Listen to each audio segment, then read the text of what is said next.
Well, I suppose it wouldn't be an Against All Odds series, let alone an Against All Odds premiere, without overlooking an incredibly valuable item or two on the very first episode.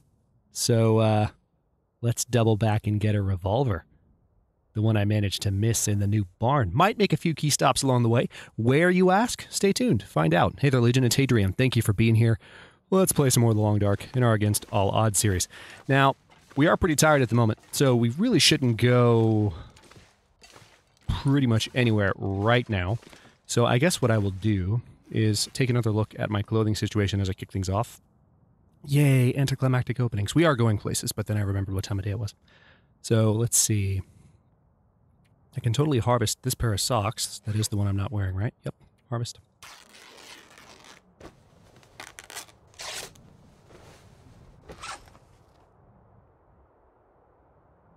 Yeah, we definitely need to do another repair on the decent combat pants. Pass some time, spend some energy to get even more tired.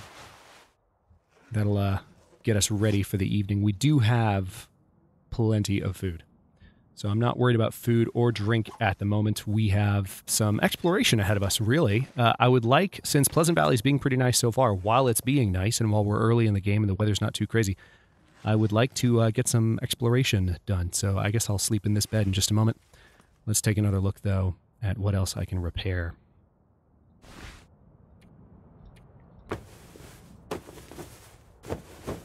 Pretty good luck on repairs so far, too, which is just extraordinary.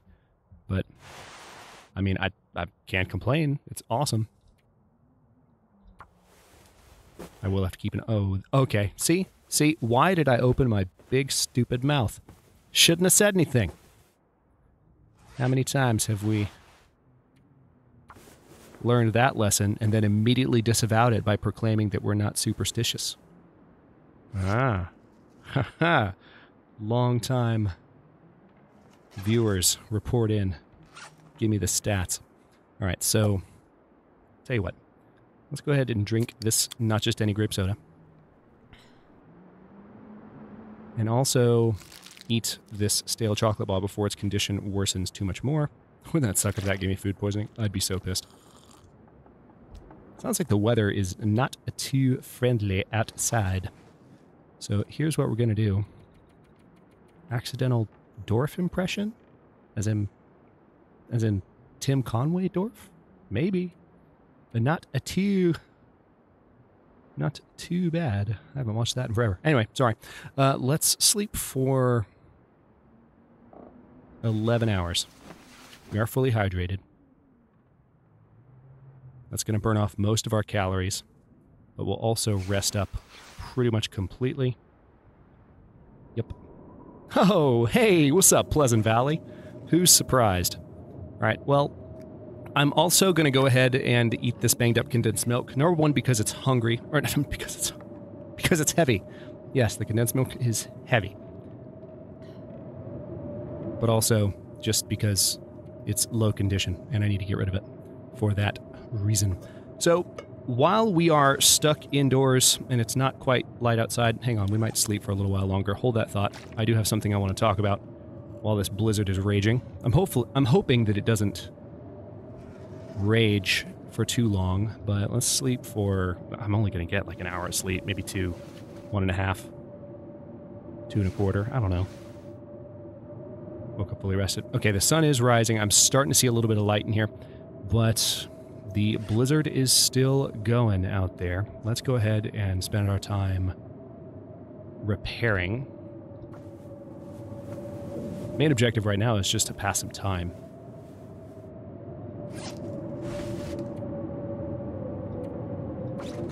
Please don't waste 2 pieces of cloth. Thank you. On the blizzard. Ah, shouldn't have said thank you.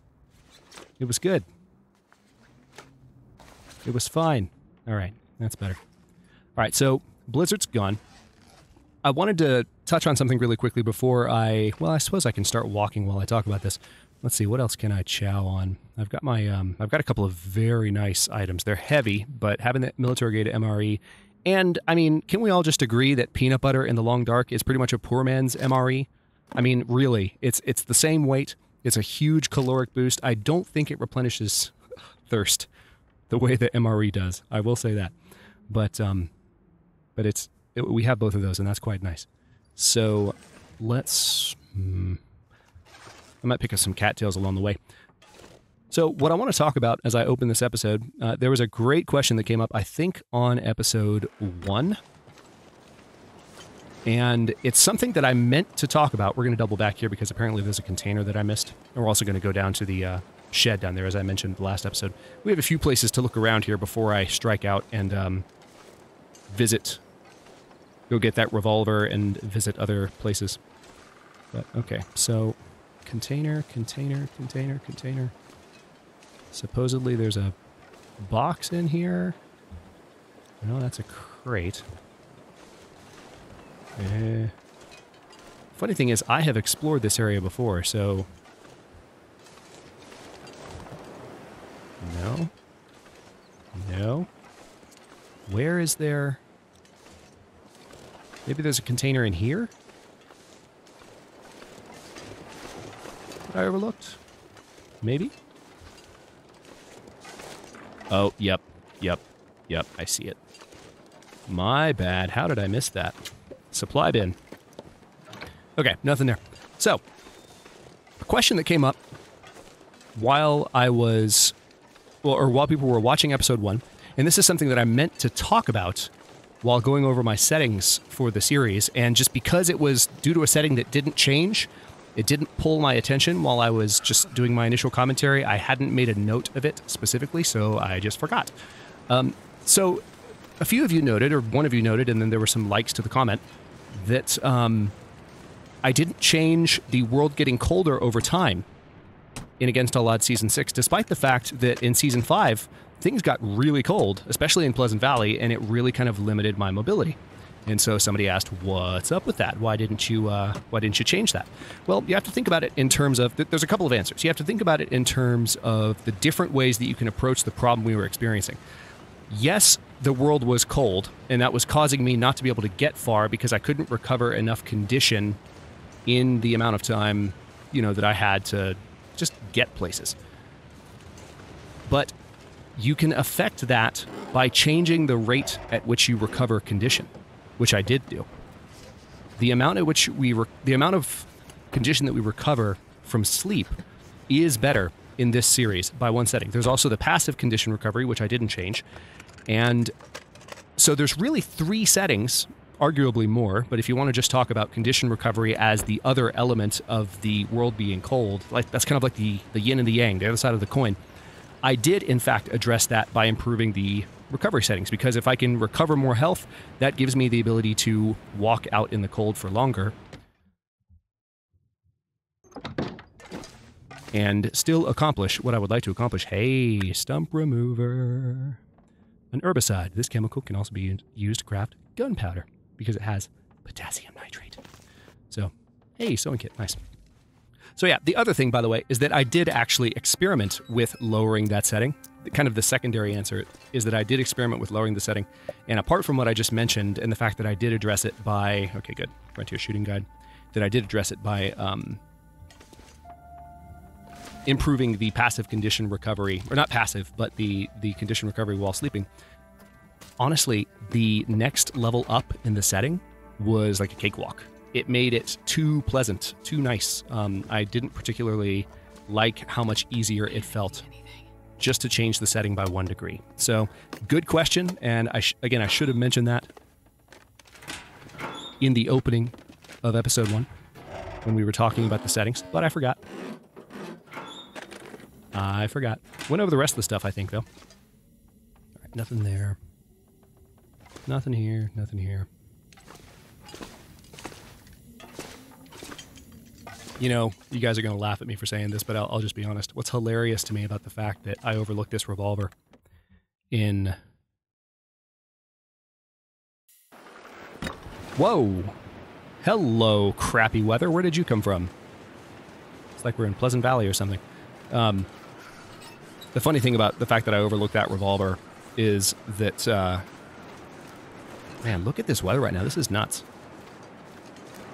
Maybe I need to go back inside for a bit. I would like to travel, but anyway, the funny thing is that I was sure that I did not miss anything in that first episode. I was like, no, I've looked around. I didn't miss anything. I'm good. I was confident. I was beyond reasonably confident. I was really confident. Okay, this seems to be clearing quickly. I think I'm just going to take a quick nap. And yet I missed a revolver and possibly something else. We'll have to see. I remember a few other things being pointed out to me, which we've since found, so it's not as big of a deal. A revolver, however, I don't want to overlook. Let's sleep for an hour.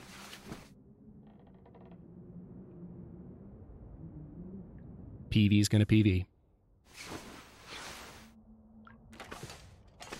Alright, it's about noon.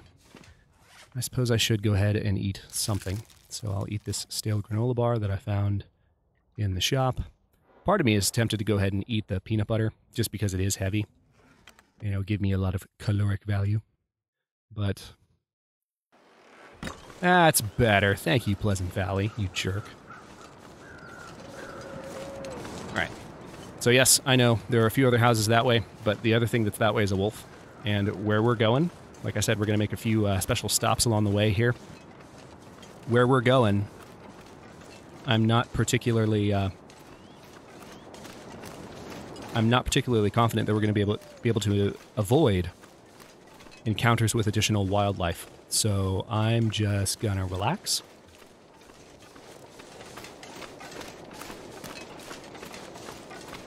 All right, temperature is extremely reasonable at the moment. We're less than 10 degrees Fahrenheit below freezing. So that makes me happy. We're going to investigate this truck really quickly, and if this weather holds up for the remainder of this episode, which it probably won't, but for at least the next little bit, we should be able to get done a couple of the things that I'm talking about. Okay, no, I'm not touching the visor. Shut up. Shut up. Shut up. You know what I will do, though? Aw, there's no fuel flap. Oh, wait. Yeah, there we go. There we go. Unnecessary toggles to vehicles for the win. Alright. I'm going to meander straight up this way. Take a little bit more of a direct route. You guys know where I'm going? You probably know where I'm going. You watched Season 5 recently. I'll bet you did. I know some of you did. A few of you. Let's see. I'm going to go pretty much straight ahead. We might hit some sprainable terrain, if you want to call it that.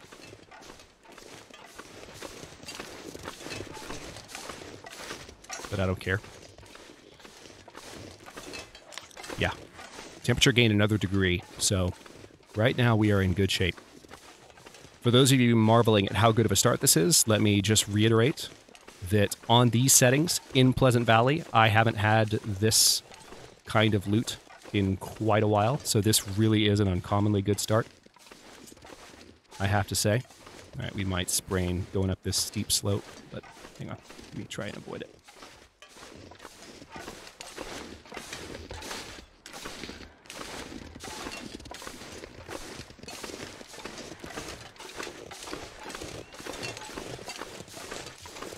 Okay, now I'm just trying to remember where the damn thing is. I think it's over here.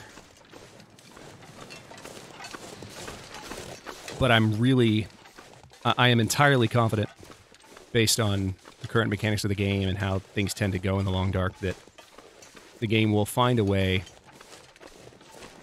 to make it up to me.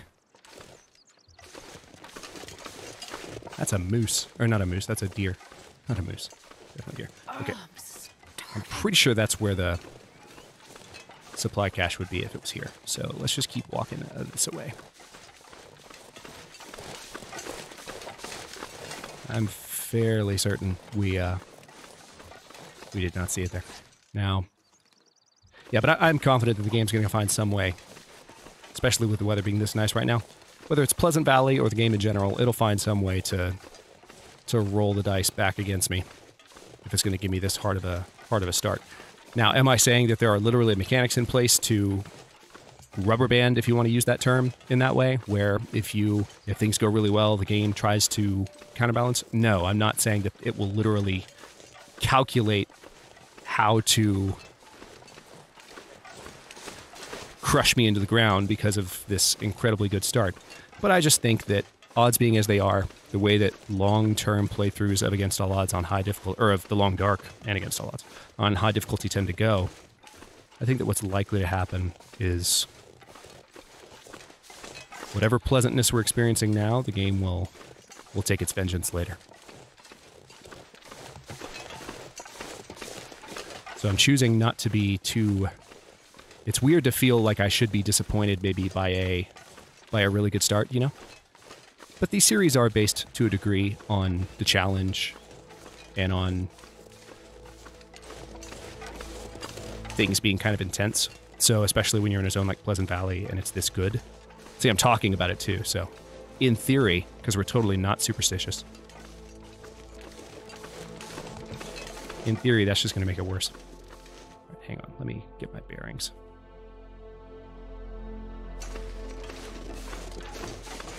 Road's down there, deer's down there. I'm going to shut up and listen to this. Enjoy.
It's my favorite track in the game, by the way, for those of you who are newer to the channel. That's why I like to hush and let it play when it's done. So I have spent some time in Pleasant Valley, mainly in preparation for this particular run. And so, to a greater extent than I have been able to claim in the past, I do know my way around this zone a little bit. Although... I'm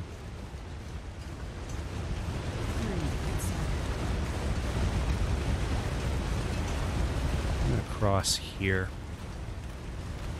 We're going to be getting relatively close to Signal Hill again soonish, and then we'll dart across to the farmstead, grab some stuff. Let's take a quick... Actually, rather than snacking on that, if I dip this way, I'll be able to grab a cattail or two.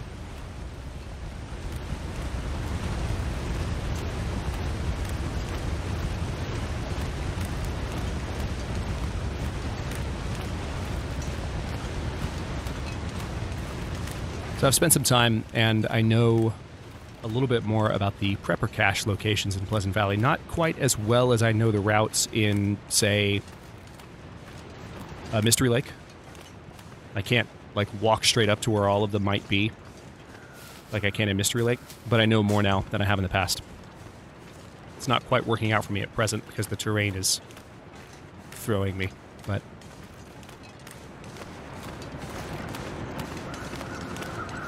we can go that way. There might be something in that shack, so I may as well. I'm deviating from my planned path here. By a lot. But this is worth investigating. I more or less would like to completely loot Pleasant Valley. I did see a cattail down there. That's what I was looking for. I would like to completely loot Pleasant Valley while the weather is being reasonably gentle, like this.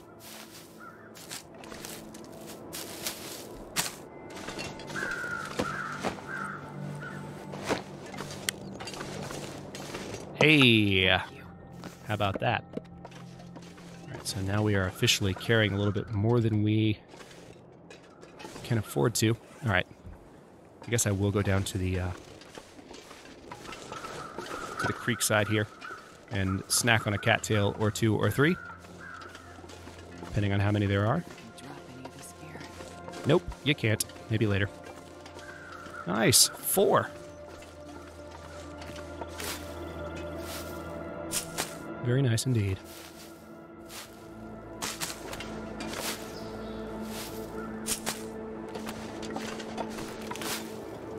That is 600 calories, ladies and gentlemen.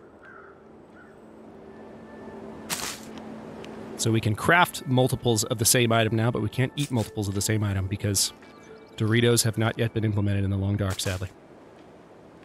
If you get that joke, you get it. If you don't, watch more Against All Odds. You'll get there eventually.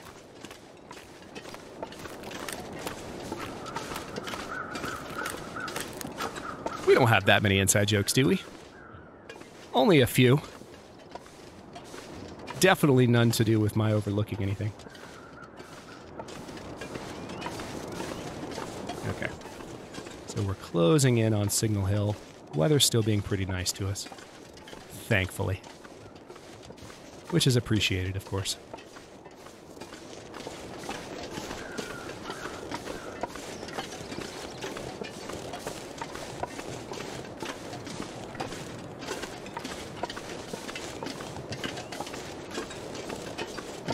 Road. Signal Hill's up that way.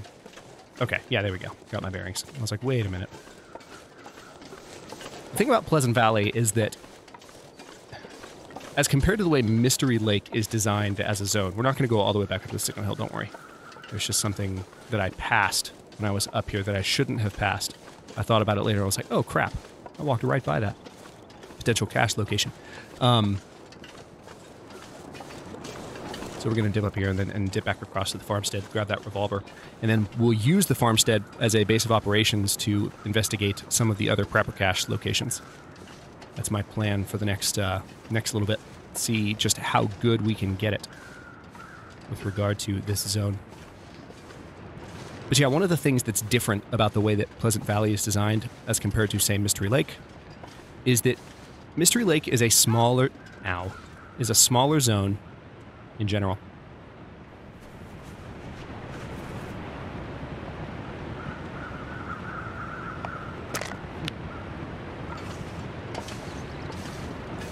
Watch me sprain again before I get to the top. It's a smaller zone in general, and God almighty, it's ridiculous. I said it was going to happen, but anyway, it's a smaller zone, right? And the thing about the two zones when you compare them is that Pleasant Valley has a lot more just kind of wide open spaces and stuff. Like spaces that are harder to... Okay, I do not see a cache. Nope, no cache. It's normally right around here. Alright.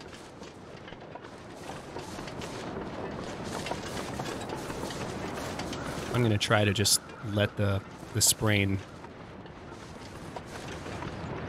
not be a thing. Hopefully I won't sprain my ankle on the way down here. That would be me blowing through my painkillers and bandages pretty damn fast. Flatten out, flatten out, flatten out. Thank you. Okay. So the thing about navigating Pleasant Valley, starting to fog up, is that when you're trying to find your way, whether it's based on landmarks, whether it's based on using even a charcoal map of the zone, or if you have a map pulled up, you know, and you're looking at like one of the Whiteberry Tuarda maps that we're so familiar with and that longtime players, Athenon actually mentioned those, I think, in the podcast. Regardless of how you're trying to get around, Pleasant Valley's spaces are just bigger than Mystery Lake. They're more spread out. So it's just fundamentally more difficult to get your bearings in Pleasant Valley than it is... Well, this is new music. Than it is in Mystery Lake.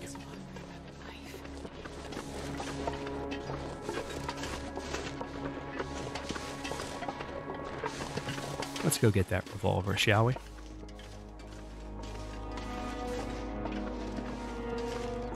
Decided not to double back to that other location.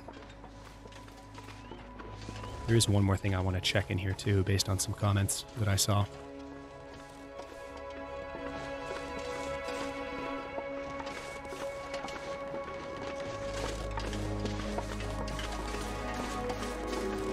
Oh, I like this track. This is good. Unfortunately, we're about to kill it.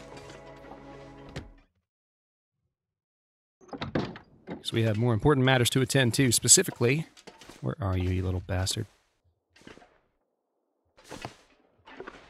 There you are.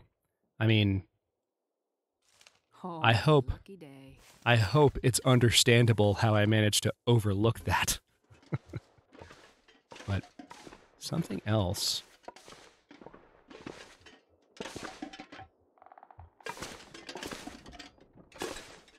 No, there's no getting up there.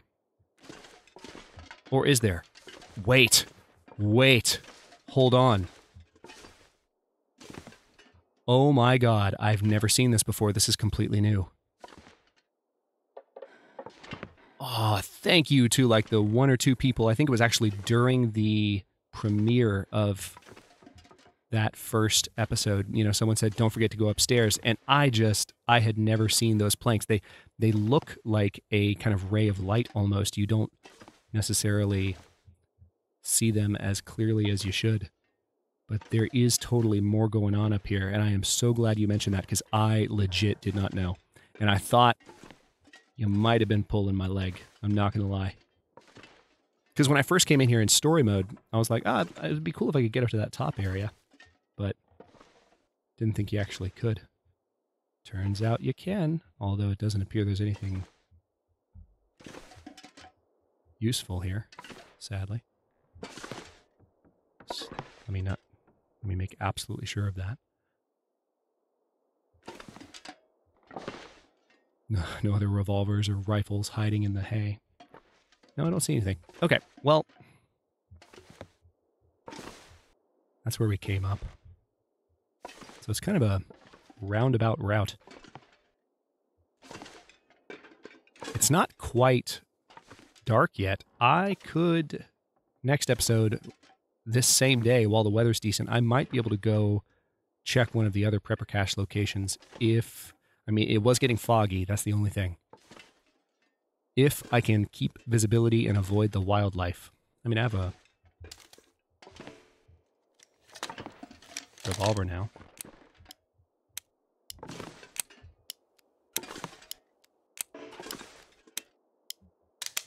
So satisfying. So, I mean, I could use that, or also any rocks nearby just to scare off any wolves. But, I think what I may do is, in the next episode, the beginning of the next one, I'm going to strike out from here, and we're going to see if I can potentially visit some of the other prepper locations that are south of the farmstead. I know roughly where they are. I'll try not to check a map. I really don't want to, but we're gonna kind of go. We might be able to do 2 or 3 at a time because there are some prepper cache spawns near the bottom of Pleasant Valley that are kind of close together, so we can check those and then head back possibly before the end of this day. But for now, I'm going to stop here. Thanks for watching. If you enjoyed this one, don't forget to like the video and subscribe to follow along. New episodes are still coming out every day at 1 p.m. U.S. Eastern Time. Comments are always welcome. Let me know what you think, and I'll see you next time.